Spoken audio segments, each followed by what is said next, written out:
That majestic old girl, how's she going? I found a nice gin pull deck. I think I'm gonna bite the bullet on here if money's right. It's a very good deal, and it'll serve me better than the service deck, but it's a very nice service deck on here. But anyhow, I want to talk about 6.9 and 7.3 IDIs. Very good motors. They make as much as any big block did in its day. I don't care what people say. If it doesn't, you got a tired injection pump or motor or injectors or a combination of everything. This is a high performance air cleaner for it. Banks also made one called the Power Pack.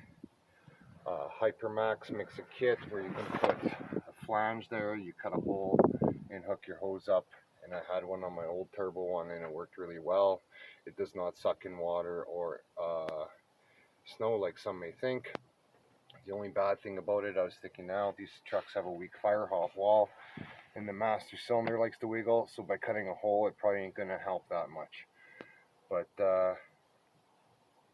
6.9s and 7.3s are relatively the same other than bore. 7.3s are more prone to cavitation from thin cylinder walls. 6.9s are more prone to blowing head gaskets with boost because they use a 7/16 head bolt compared to a 1/2 inch of a 7.3. But anyhow, for a non-turbo one, they're rated like a non-turbo 6.9 is 170 horse, 335 foot-pounds. A 7.3 is 185 horse, 365 foot-pounds. You can turn them up a bit.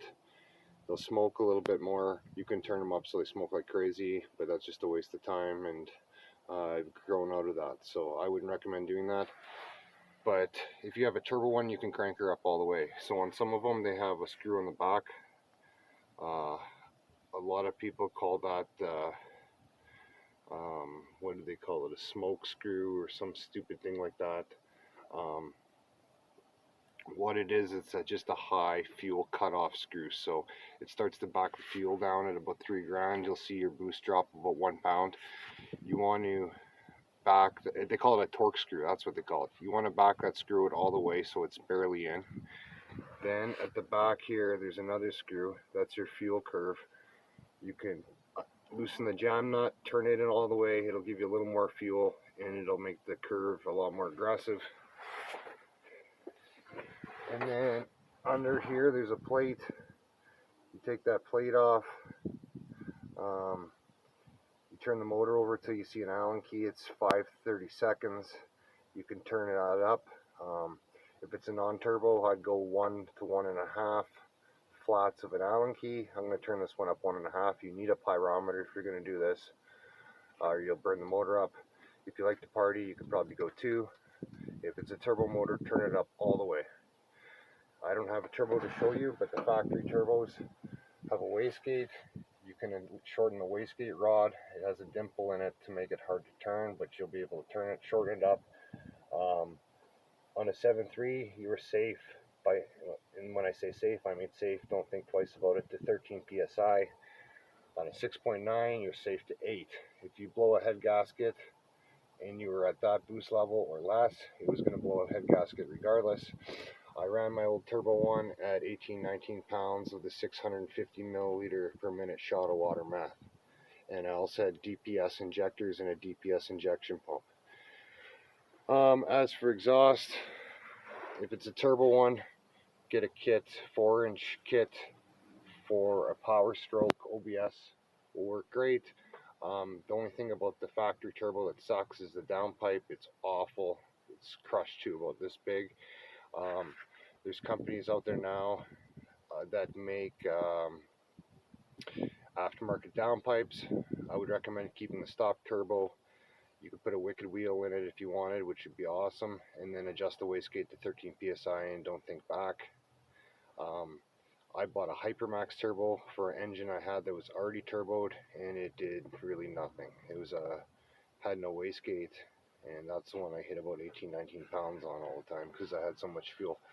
On a non-turbo one, you could run single 3-inch is all you need, or dual 2.25, dual 2.5 through a set of glass packs or some high flow mufflers, and you'll be laughing. So I'd say a non-turbo one at the flywheel could make about 190 to 200 horse and almost double that in foot-pounds and get decent mileage.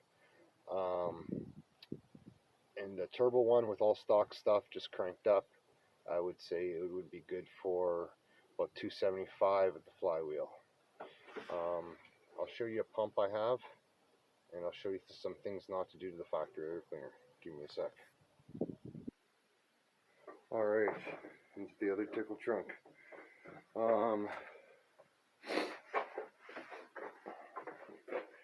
Here's a factory 6.9 air cleaner. We already talked about how you could put a cowl induction stuff on it. Notice how the top is flat. On the inside, they call this a soup pool.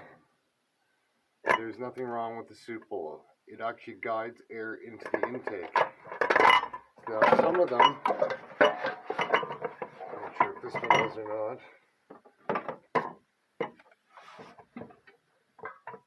Okay, this one is full size. Some of them are restricted. You could make it to full size. That definitely wouldn't hurt. But don't cut your soup bowl off. It doesn't gain anything. And do not run an open air cleaner on these things. All it does is suck in hot air from under the hood. Your EGTs go through the roof and you lose power. Been there, done that. Please.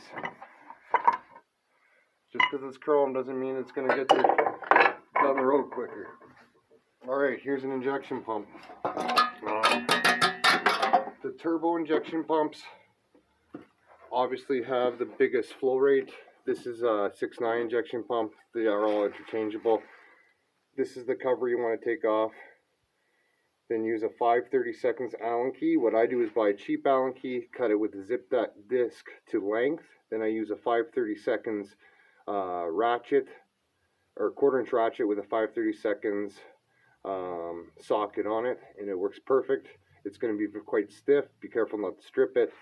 Like I said, 1 to 1.5 turns. You're not going to gain nothing after that on a naturally aspirated. If it's turbo, go all the way and go to 13 psi. Make sure you have an exhaust temperature gauge. Also timing. The timing mark is up there. It's where the pump, you can't see it, I'm not going to show it to you, but it's where the pump meets the timing cover. It should be about a dime's width towards the passenger side. As things get old, the timing kind of backs off, and that's why a lot of people complain about them being gutless. Here, that screw, that's your fuel curve screw. If you back the jam nut off, turn it in all the way, then tighten the jam, it'll give you a little more fuel and bring it on more aggressive. And this one does not have that torque screw I speak of, but it's up at the top here somewhere. You want to back that out all the way. Don't listen to people that say it's for low fueling and this and that. It is for high fueling. You will notice on your boost gauge, let's say it's set, your wastegate's set to 13 psi, you'll get to 3 grand, it'll drop to 12. It's because of that screw. Usually only 92 and up pumps have that. So back that off all the way. So by doing this, you'll have yourself a truck that can put in a lot of work. I had a 3-ton with one of these motors. It did the job just fine, non-turbo. The one I had a dually with an automatic, and it was all stock stuff other than everything turned to the max. It would pull 15,000 pounds at 75 miles an hour all day, no problem. And the one I had before, my late 93, was a ZF5 speed with 410s 4x4. And I had a DPS pump, which was an aftermarket made pump that pumped more fuel with it maxed. I had DPS injectors, which are pretty much like an injector with the tips cut off so they empty very quick. And then I had a Snow Performance water meth kit that came on at 4 psi and max sprayed 650 milliliters, and it was progressive at 8 psi, and that sucker on a cold day would hit 19 pounds. And I'm not bullshitting, it made as much power as my Power Stroke does on a very, very hot tune. EGTs were through the roof. Even with water meth, it was very, very hot, very, very smoky. But yeah, I just kind of wanted to go over these motors because you hear some good, some bad. Like I said, the weak link in a 6.9 is for boost. You don't want to go over 8 pounds because of the head bolts. They're 7/16. If you stud it, give her all the way. The weak link in a 7.3 is thin cylinder walls, cavitation. You want to make sure you're using a diesel antifreeze and maybe even an additive like a DCA. What else can I say? Oh, 6.9s have a weaker rocker arm setup that are prone to wearing out. I think they're aluminum. So if you have a 6.9, you see a 7.3 at the junkyard, maybe grab the 7.3 rocker arm setups and you'll be good to go. I put over on one of these motors, I had, well, that one that I had water meth and everything on, I had 500 some thousand miles on it and it was perfect. A lot of people say they don't cold start. They cold start probably better than any diesel I've ever seen in my life. The older ones, like 6.9s, use a shitty glow plug controller that is just a nightmare. Rig it up on a toggle switch, 100%. And then maybe go 10 seconds or something. And only use, I repeat, only use Motorcraft glow plugs. If you use auto lights, the tips will burn off and screw your motor up, and they don't work right from brand new.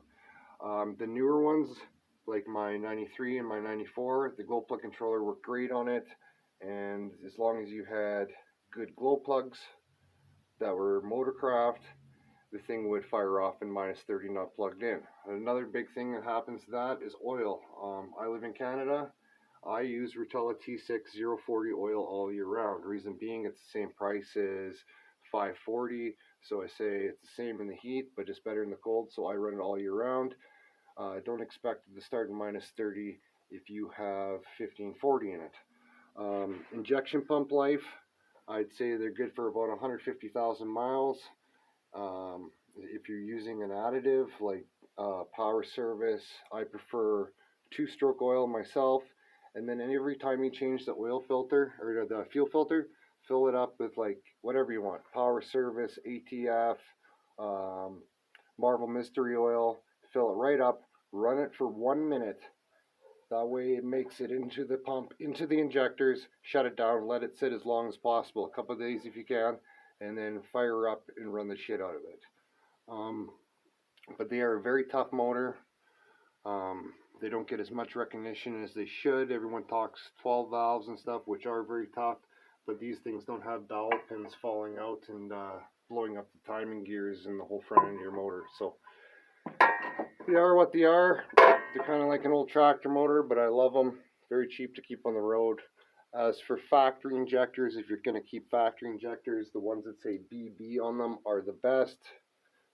They're all very equivalent to each other, but the double B code is the best. These engines are pretty decent on fuel. They pull very well. They are very cheap to keep on the road. I personally love them. So anyhow, that's about it for that. But like I say, if you have one with proper compression, a healthy pump, healthy injectors, timing set proper, it won't be a gutless dog that so many people talk about. If it's a turbo one and you have the same thing, everything healthy, turn the pump up and give her 13 pounds on the wastegate and put on aftermarket. ATS used to make one, I don't know who does now, but an aftermarket downpipe. It might be classic diesel design or R&D. One of those guys probably makes the aftermarket downpipe because I had one on my dually and I had straight pipe 4-inch on it, and that factory turbo worked like crazy. It spooled up so quick. It hit its 13 pounds. It cleaned up. It was awesome. The one I had with the Hypermax turbo, non-wastegated, those big injectors, water meth, big pump, it smoked like a friggin' freight train even at 19 psi. So anyhow, you will be surprised what these old girls can do when working properly. But I'll let you go. If you have any questions, hit me up. I've been playing with these motors for a long time, and it seems that now that they're cheaper, the crowd that's buying them are younger, and some of the bullshit I hear spewed is just absolutely ridiculous. It just boggles my mind. So anyhow, I'll be more than happy to help anyone out, and I'll lead you in the right direction.